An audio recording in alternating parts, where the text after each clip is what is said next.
Salut, je suis Léa, étudiante en sciences. Si comme moi tu as besoin de revoir des notions essentielles de physique, de chimie, de biologie, alors ce programme est fait pour toi. Le rôle des protéines est essentiel car ce sont les chevilles ouvrières de la cellule. Elles vont modifier et transporter les autres molécules, elles vont détruire celles devenues inutiles et permettre d'en construire de nouvelles, elles vont participer à la formation du squelette cellulaire et enfin elles vont défendre l'organisme contre les agressions extérieures. Bref, elles sont impliquées dans tous les événements de la vie de la cellule et de sa division. Michel, pourquoi l'étude des acides aminés est-elle importante ? La fonction de chaque protéine dépend de sa structure et de son organisation, éléments eux-mêmes déterminés par les propriétés physico-chimiques des acides aminés qui les composent. C'est pourquoi l'étude des propriétés des acides aminés est la première étape conduisant à comprendre comment les protéines permettent à la cellule d'interagir et de s'adapter à son environnement et à ses modifications.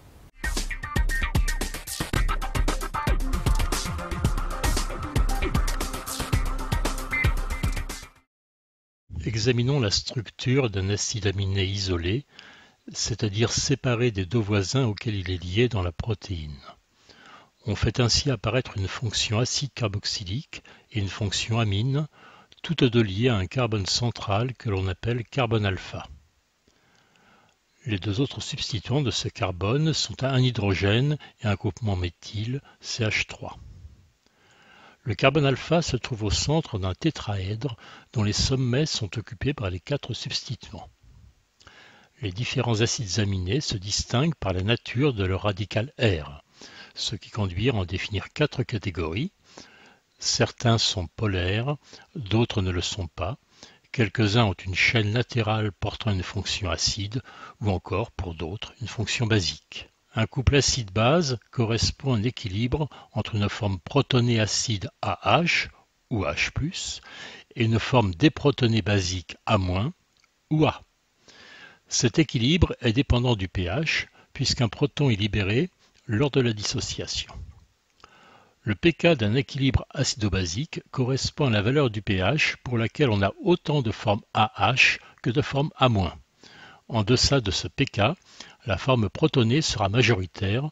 Au-delà, on trouvera principalement la forme déprotonée. Les fonctions chimiques qui, comme le couple COH-CO-, ont un pK inférieur à 7, sont dites acides. Celles dont le pK est supérieur à 7 seront basiques, c'est le cas de la fonction NH3+. Les acides aminés isolés possèdent tous un carboxyle et une amine libre. En regard de leur pK respectif, ces fonctions se trouveront donc à pH 7 sous forme CO- et NH3+. La chaîne latérale d'acides aminés acides, comme l'aspartate, possède un carboxyle supplémentaire dont la forme déprotonée CO- est naturellement majoritaire à pH 7.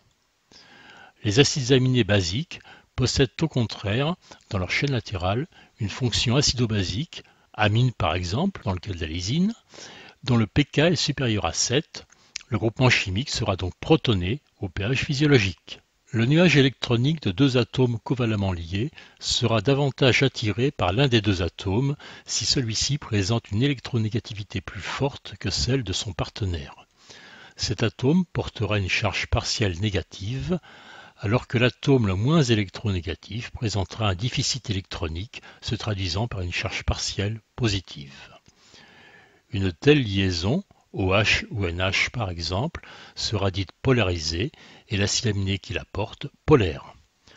En revanche, des liaisons entre un carbone et un hydrogène ne sont pas polarisées, pas plus que ne le sont les liaisons carbone-carbone.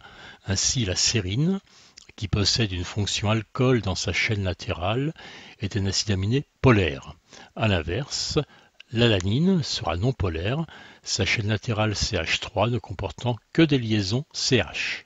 À l'exception de l'un d'entre eux, tous les acides aminés possèdent 4 substituants différents autour de leur carbone alpha. Un tel carbone est dit asymétrique, ce qui le dote d'une propriété remarquable, la propriété de chiralité. Un objet est dit chiral lorsqu'il n'est pas superposable à son image dans un miroir. C'est le cas des acides aminés et de leur carbone asymétrique. Effectuons une rotation de 180 degrés autour d'un axe vertical. Même après rotation, La molécule originale et son image dans un miroir ne sont pas superposables. Elles correspondent à deux molécules différentes, non interconvertibles, deux énantiomères. Deux énantiomères sont donc deux molécules miroirs l'une de l'autre, à l'image d'une main gauche et d'une main droite.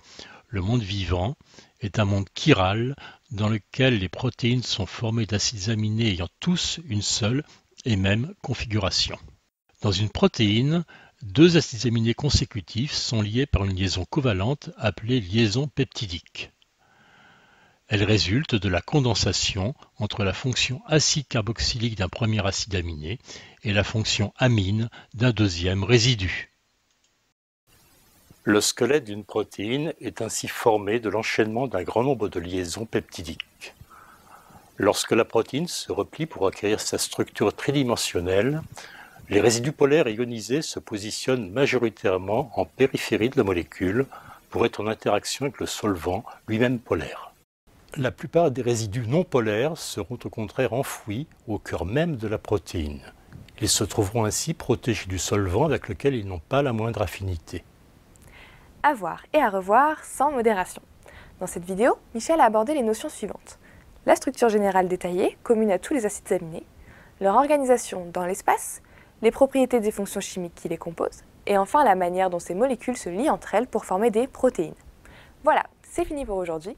N'oublie pas que pour bien maîtriser ces notions, rien de mieux que de faire et de refaire les exercices que Michel a préparés. À très vite dans cet espace de cours en ligne. Salut!